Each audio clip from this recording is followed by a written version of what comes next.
Hey guys, it's Divyansh. Welcome back to another episode of Football Daily. I think Football Daily कहेंगे क्योंकि आज के episode में हम लोग एक नहीं, दो नहीं, बल्कि तीन मैचेस के बारे में बात करने वाले हैं। Barca versus Atleti, Senegal versus Egypt और यहाँ पर बात करेंगे रियल मैड्रिड वर्सेस ग्रेनाडा। और तीनों ही मैचेस के रिगार्डिंग ना एक इंटरेस्टिंग स्टोरी प्लॉट को हम डिस्कस करेंगे, जहाँ हालांड, बार्सिलोना और रियल मैड्रिड की बात करेंगे, वहीं साला के फ्यूचर बैलन डोर की बात करेंगे और यहाँ पर रियल मैड्रिड, एम्बापे और पीएसजी की हम लोग बात करेंगे।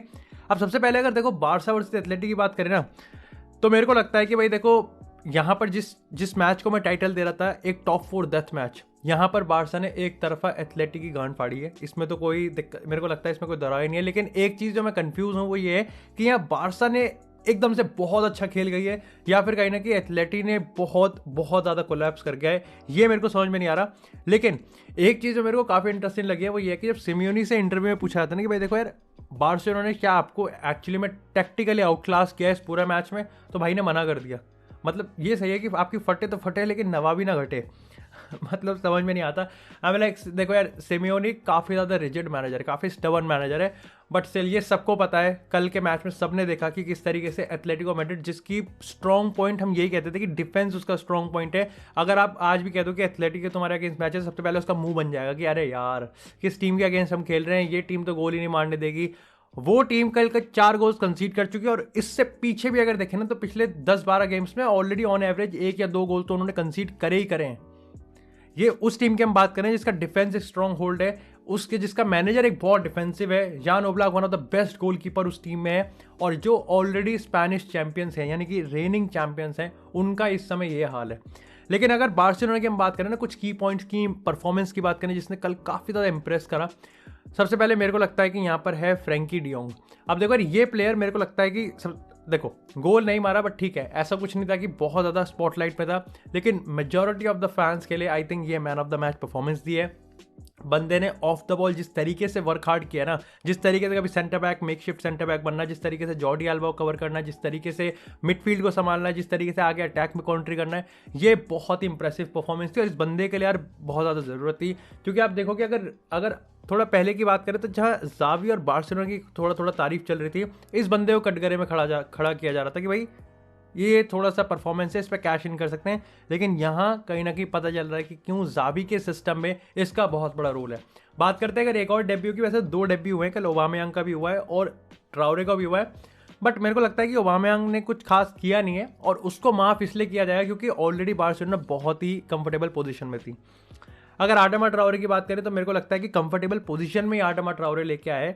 अब यस, ये एक फैक्ट है कि वो थोड़ा सा रिस्ट्रिक्टेड है, मतलब या उस पर फुटबॉल आईक्यू कम है, उस पर शूटिंग कम है, लेकिन ये भी एक फैक्ट है कि उसके पास जो है ना, यानी कि ड्रिबलिंग और फिजिकलिटी, उसका जावी ने बहुत सही इस्तेमाल किया, और ये बहुत बहुत ज़्यादा ज़रूरी है। कल के मैच में साफ पता चल रहा था कि विंग तेरे को बुली करनी है और कुछ भी कर, लेकिन विंग से जो तेरा विंग का जो क्रॉस का आउटपुट है वो बढ़िया होना चाहिए, और वो दिख भी रहा था। सेम एज अगर आप वुल्वरहैम्पटन के मैचेस देखे होंगे तो हिमेनेज और आडमा ट्राउरे का जो कॉम्बिनेशन है वो कहीं ना कहीं आने वाले टाइम में आपको बार्सिलोना में ज़रूर दिखेगा। अगेन यहाँ पर रोनाल्ड अराउजो की बात करूँ तो भाई मेरे को तो अगेन ये बंदा आने वाले टाइम में एक बहुत बड़ा लीडर दिखता है इस टीम का। मेरे लिए पर्टिकुलरली बारसा में अगर सबसे इंप्रेसिव किसी की पर्सनैलिटी है तो वो यहाँ पर रोनाल्ड अराउजो की है।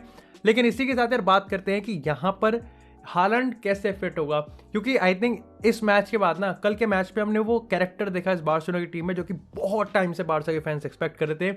लेकिन अब कहीं ना कहीं उनके दिमाग में सवाल होगा कि यार हालैंड की क्या हमें ज़रूरत है, हालैंड की क्या एक्चुअली में हमको यहाँ पर इन्वेस्ट करना चाहिए। अब देखा, ये थोड़ा क्रिएटिव और कॉम्प्लेक्स है, क्योंकि इसमें यहाँ पर हम एक नहीं बल्कि 3-4 पोजीशंस की बात करें, और उन 3-4 पोजीशंस में हम कम से कम 3-4 प्लेयर्स की बात कर रहे हैं। अब देखो, ये कुछ रिपोर्ट्स के हिसाब से जावी इस समय प्रायोरिटाइज कर रहा है कि अपन को फुल बैक्स चाहिए और एक सेंटर बैक चाहिए। अब जहाँ पे आपको देखो, फुल बैक्स में आपको दोनों ही फुल बैक्स अपने बदलने पड़ेंगे, या जॉर्डी अल्बा का रिप्लेसमेंट, और राइट बैक तो आपको चाहिए ही चाहिए।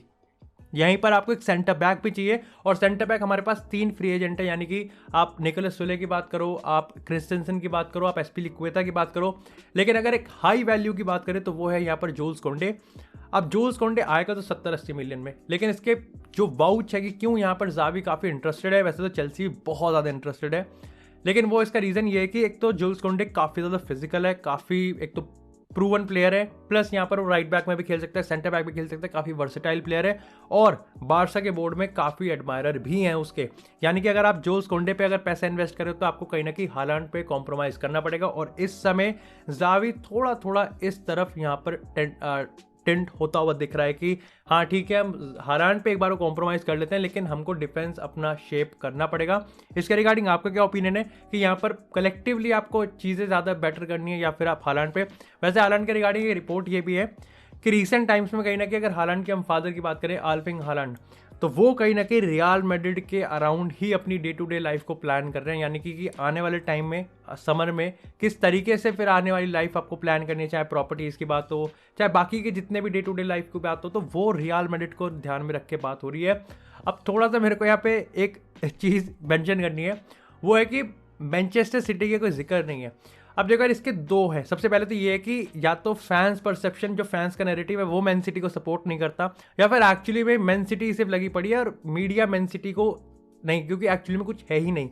मतलब आप समझ रहे हो ना कि जो मैं कह रहा हूँ, शायद से मैन सिटी ने ऑफर रखा, मैंने आपको अपने फुटबॉल डेली के एपिसोड में रखा है, लेकिन शायद से कुछ रिपोर्ट्स इसलिए ही नहीं आ रही क्योंकि हालांड की तरफ से अभी तक कोई हिंट मिला ही नहीं है कि हाँ मैन सिटी भी एक ऑप्शन है। यस, मैन सिटी अगर ऊपर दिख रही है तो वो इसलिए क्योंकि मैन सिटी बहुत ज़्यादा पुश कर रही है हालांड के लिए, लेकिन हालांड कहीं ना कहीं उसको रेसिप्रोकेट नहीं कर पा रहा। वहीं अगर बारसा और रियल मैड्रिड की बात करें तो भले ही दोनों क्लब थोड़ा थोड़ा शांत है, लेकिन यहाँ पर हालांड बहुत ज़्यादा, हालांड के क्लोज सोर्सेज की बात करें, हालांड के एंट्राज की बात करें, तो वो काफ़ी ज़्यादा यहाँ पर रिपोर्ट्स निकालने की नहीं स्पेनिश लीग में खेलना है, स्पेन में खेलना है। और इस समय कहीं ना कहीं बारसा को थोड़ा सोचना पड़ेगा कि भाई उनको यहाँ पर हालांड की कितनी ज़्यादा ज़रूरत है। Do let me know in the comment section. लेकिन इसी के साथ अब बात करते हैं एफकॉन फाइनल में। तो सबसे पहले कॉन्ग्रेचुलेशंस टू सेनेगल, लेकिन थोड़ा सा बुरा लगेगा इजिप्ट की टीम के लिए और पर्टिकुलरली मो साला के लिए। लेकिन यहाँ पर अगर टैक्टिकली मैं बात करूँ ना, तो कल के फाइनल में देखो यार, आई टू बी वेरी ऑनेस्ट, मैंने एफकॉन को एक्सक्लूसिवली नहीं देखा, लेकिन हाँ मैंने फाइनल देखा था। और फाइनल में बताऊँ तो जिस तरीके से कुलिबाली इतना अंडररेटेड है ना टॉप 5 में, भले ही उसके पास ट्रॉफीज में गिराने का ज़्यादा कुछ ना हो, लेकिन भाई बंदा इतना स्ट्रांग है ना डिफेंस में। प्लस यहाँ पे मेरे को लगता है कि जिस तरीके से सेनेगल टैक्टिकली फील्ड हुई थी, साला को उन्होंने चुप काफ़ी हद तक करवा दिया था, एंड एब्सोल्युटली अमेजिंग। क्योंकि इजिप्ट की मैं बात करूँ तो बहुत डिपेंडेंट है वो साला के आउटकम पे। साला अगर प्रोडक्टिव होगा तो इजिप्ट प्रोडक्टिव होगी, साला प्रोडक्टिव नहीं होगा तो इजिप्ट भी प्रोडक्टिव नहीं होगी। एक इंटरेस्टिंग चीज़ मेरे को यहाँ पे जो नोट करी है वो है पेनल्टी सिंड्रोम का। देखो यार, मेरे को लगता है कि अगर आप पेनल्टीज़ की बात करते हैं तो मैं पेनल्टीज़ पे वो नहीं करूँगा कि पेनल्टीज़ पे ये था वो था, लेकिन एक चीज़ आपको दिमाग, काफ़ी इंटरेस्टिंग पॉइंट था, वो ये था कि दोनों ही, यानी कि स्टार प्लेयर मोहम्मद साला और सादियो माने, दोनों ही पांच ही पेनल्टी ले रहे थे।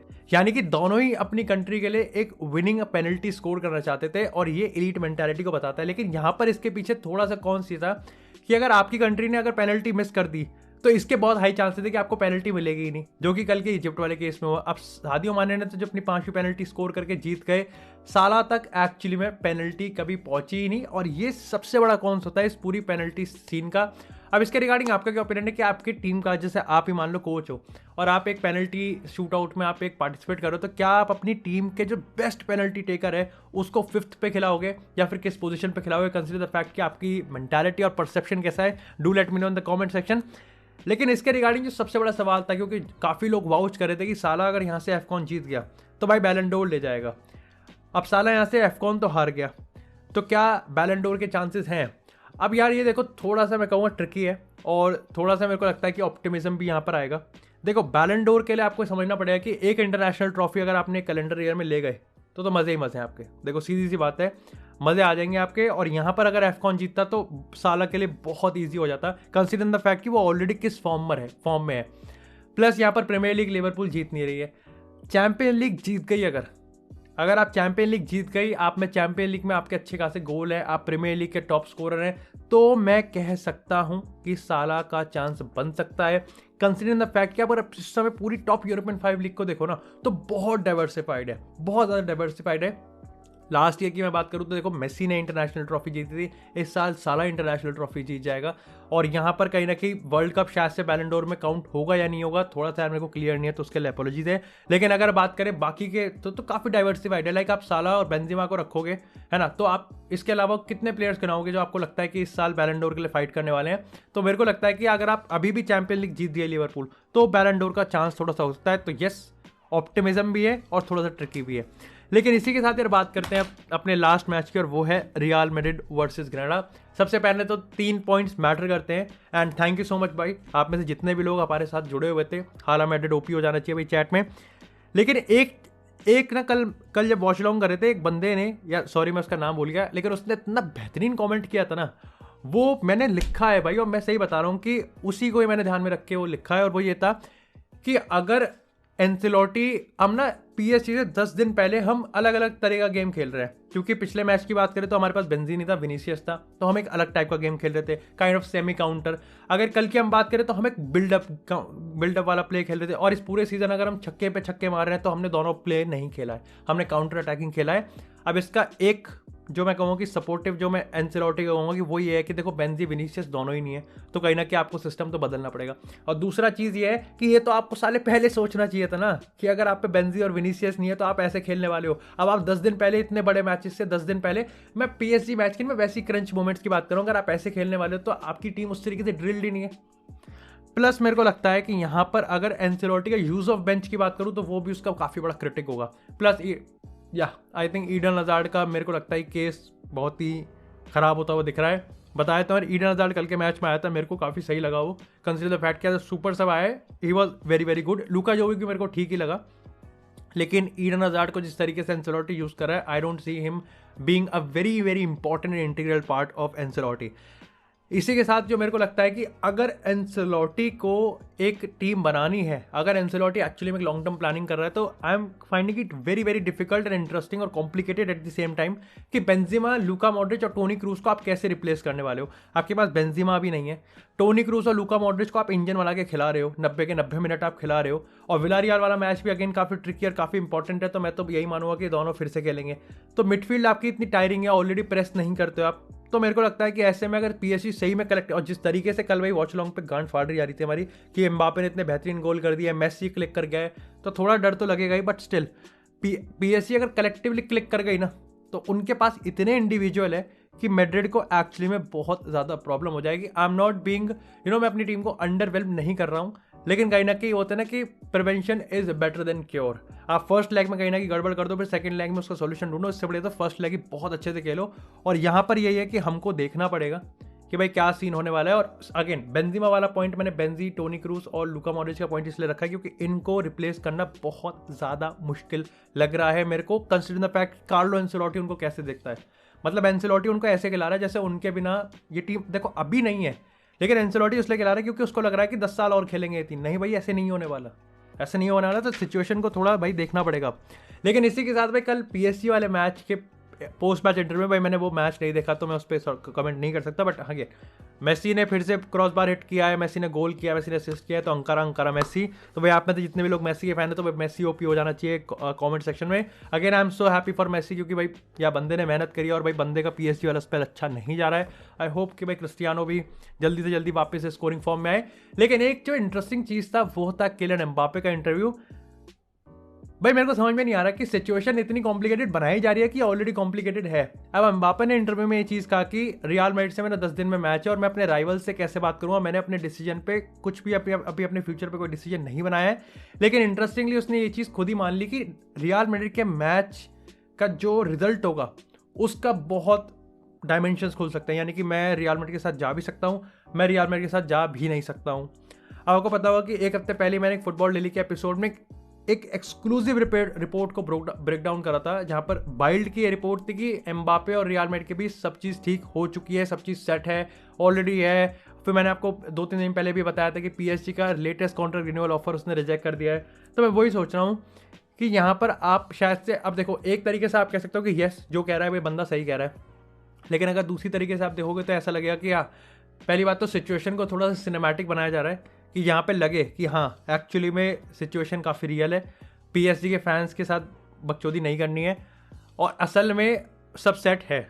यानी कि 2 सिचुएशंस हैं। अब ये आपको देखना है कि आपके हिसाब से स्टोरी आपको किस तरीके से प्रेडिक्ट करवाती है, आपके माइंड में आपकी स्टोरी किस तरीके से पॉसिबली आगे प्लॉट हो रही है। 2 सिचुएशन, 2 थ्योरी मैंने आपके सामने रख दी है। या तो ये है कि एम्बापे जो कह रहा है वो सही में सच है कि रियल मैड्रिड पीएसजी वाले मैच का कुछ भी हो सकता है और शायद से अल्टीमेटली वो पीएसजी में कॉन्ट्रैक्ट रिन्यू भी कर सकता है। और दूसरा ये है कि यहाँ पर वो जो भी कह रहा है वो बस एक कहानी बना रहा है, वो बस एक ऐसी सिचुएशन बना रहा है जहाँ पे PSG के फैंस को लगे कि हाँ भाई देर इज़ अ चांस कि PSG खींच लेगी और थोड़ी रियल मैड्रिड की गांड फट जाए, बल्कि रियलिटी में ऐसा नहीं है। रियल मैड्रिड ने सब सेट कर रखा है, पापा पेरेज।